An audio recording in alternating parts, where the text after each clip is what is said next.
चलिए स्टार्ट करते हैं class 10th math chapter number 2 बहुपद। इसमें क्या दे रखा है यानी कि प्रश्नावली 2.1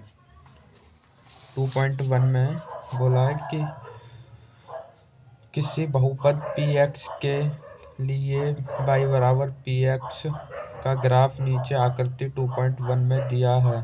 प्रत्येक स्थिति में px के शून्यकों को ज्ञात कीजिए। यानी कि इसमें जो ग्राफ दे रखे हैं उनके शून्य ज्ञात करने हैं। सबसे पहले हम इसके सूत्र देखते हैं।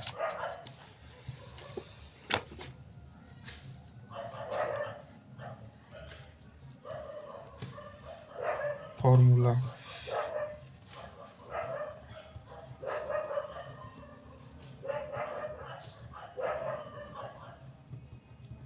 इंट्रोडक्शन यानी परिचय।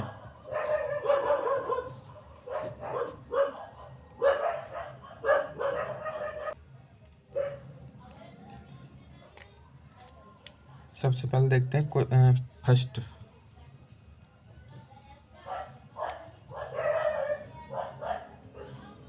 फॉर्मूलाज, यानी कि जब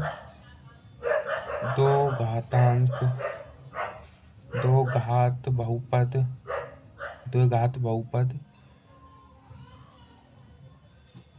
हमारा जैसे कि ax² प्लस में bx प्लस में c के शून्यक अल्फा कॉमा बीटा है। यानी कि द्विघात का मतलब है दो घात हो जिसकी, जैसे ax² प्लस में bx प्लस में c, और इसके जो शून्यक है वो अल्फा और बीटा है का योगफल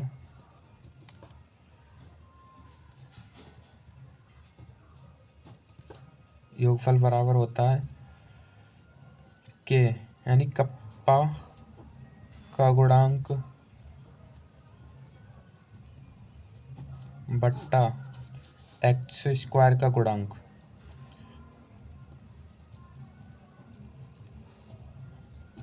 जैसे कि हम इसे ऐसे लिख सकते हैं a प्लस वो अल्फा प्लस बीटा का योग बराबर माइनस b/a, यानी x² का गुणांक और b कांस्टेंट।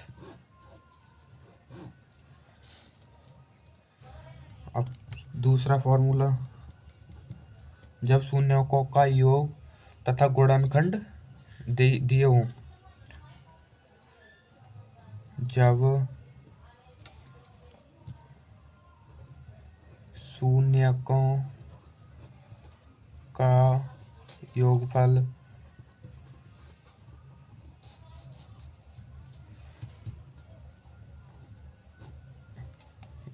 तथा गुणनखंड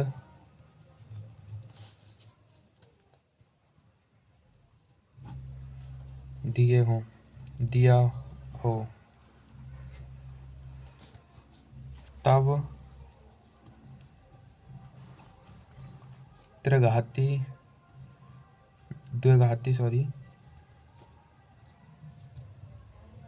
द्विघात बहुपद हमारा होगा, यानी कि कप्पा x² माइनस के अल्फा प्लस में बीटा और x plus alpha into beta.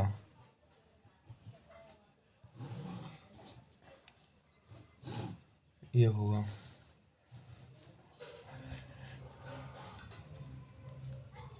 शून्यकों का योगफल।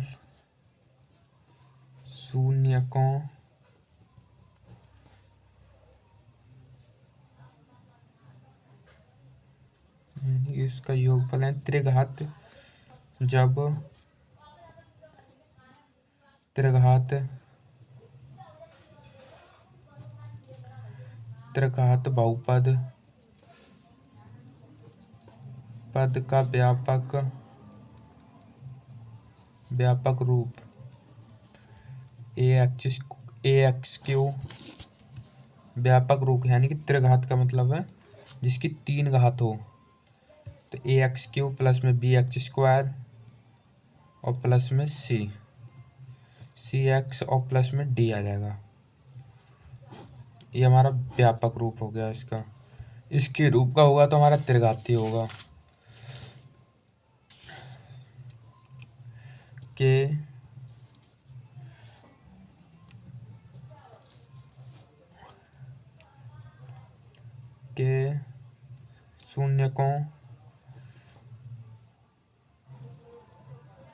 शून्यक अल्फा इंटू बीटा तथा गामा होंगे। इसे गामा बोलते हैं, गामा कहते हैं। अब इसका योगफल शून्यकों का योगफल,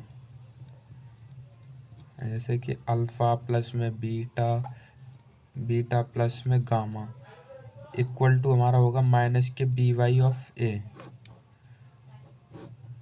ये 2 फॉर्मूला हो गए।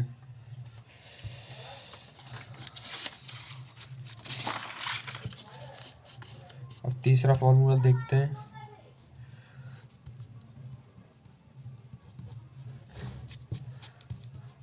दो शून्यकों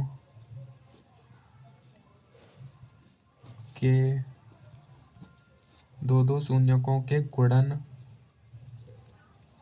का योग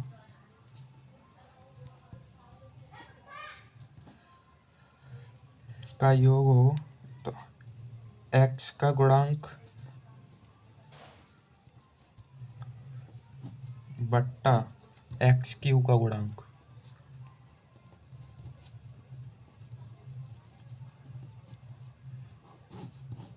जैसे अल्फा प्लस में बीटा, जैसे a अल्फा होगा और b बाई प्लस में गामा a बराबर होगा c बट्टा ऑफ a।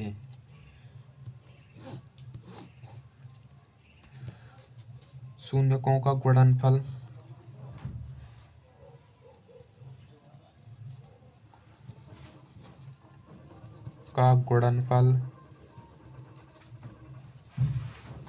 गुणनफल बराबर होगा हमारे पास अचर यानी कांस्टेंट वैल्यू अचर पद बट्टा x³ का गुणांक।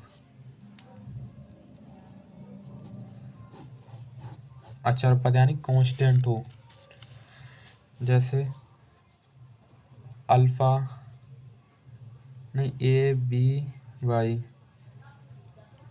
माइनस में dy ऑफ a होगा। क्वेश्चन करेंगे तब सब सारे के सारे समझ आएंगे। और एक और भी है, अभी नहीं इतनी ही है। अब देखते हैं हमारी एक्सरसाइज 1.1 सॉरी 2.1।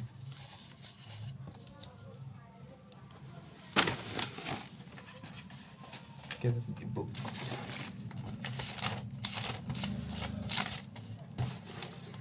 2.1 दे रखी है हमारी। ये इसमें क्या दे रखा है कि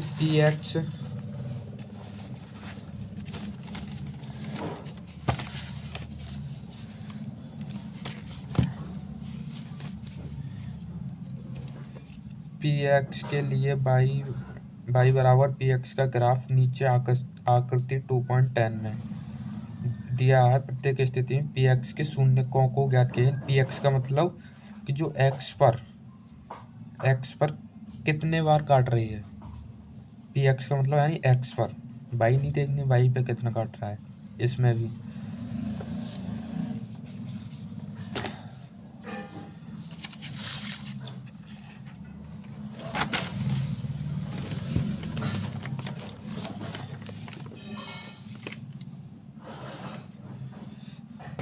स्केल की आवश्यकता होगी।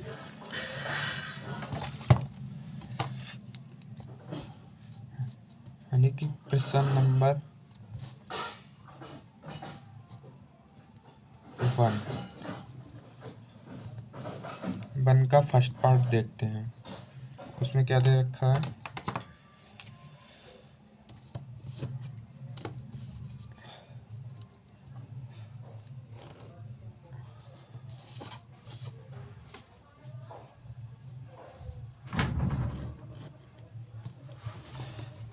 ये हमारे पास y है, ये हमारे पास x है,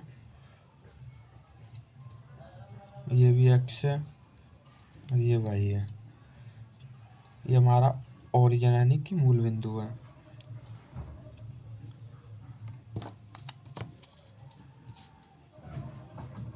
और जो फर्स्ट लाइन जा रही है वो हमारी ऐसे है।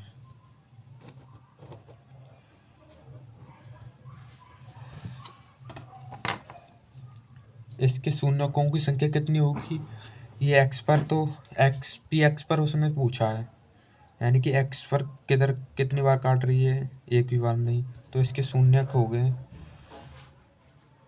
तो इसका कोई शून्यक नहीं होगा, कोई शून्यक नहीं होगा, कहने मतलब 0 होगा। अब सेकंड देखते हैं, सेकंड में ग्राफ कैसा है।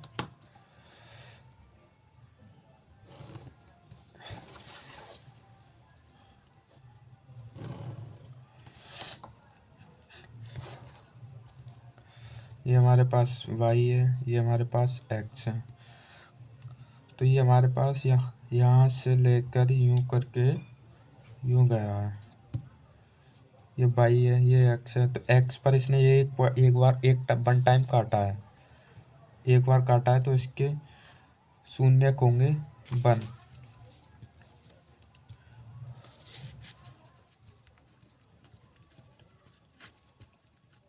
होगा।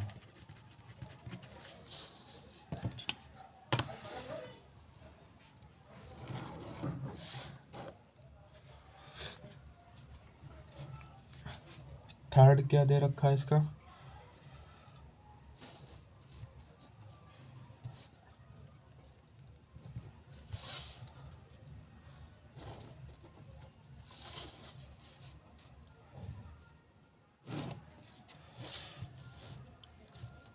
ये हमारे पास y, ये x।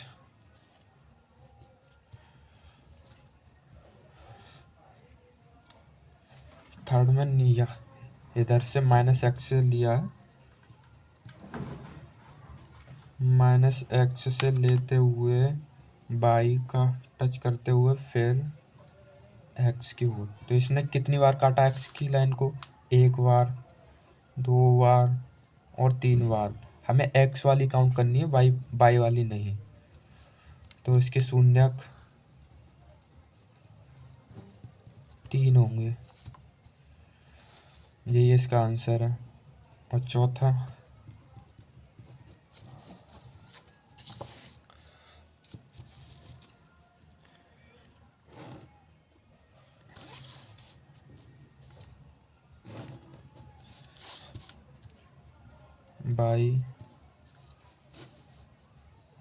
बाई डैश x और x। चौथे पर हमारा u आकार का दे रखा है। ये नहीं गिना जाएगा कि किधर पॉजिटिव में काटा है किधर नेगेटिव में, केवल ये गिना जाएगा x पर इसने कितनी बार काटा है इस लाइन में। तो ये हमारे 2 टाइम काट रही है, 1 2, तो इसके शून्यक 2 होंगे। ये इसका आंसर होगा।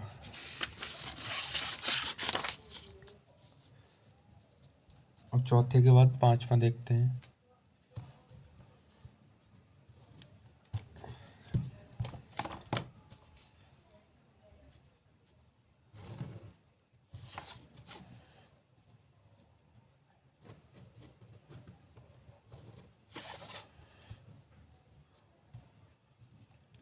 y of x y dash x dash, ये वाली लाइन दे रखी है। यूं यानी कि ओरिजिन से होते हुए y से x पर फिर x पर। तो इसने कितनी टाइम काटा? 1 2 3 4।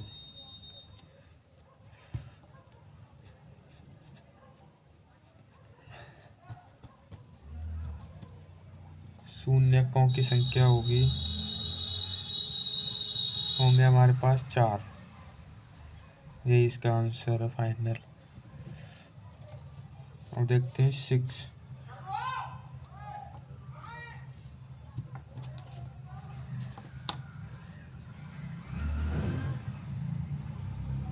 6 में कितना ग्राफ बनाते हैं पहले।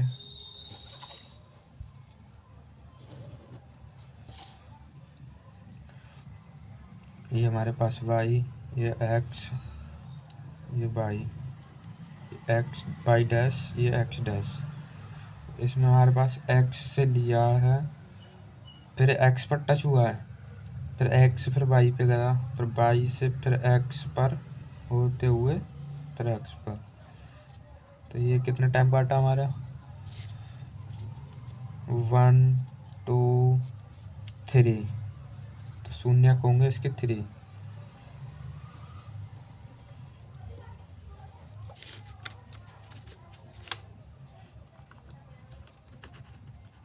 होगी फाइनल।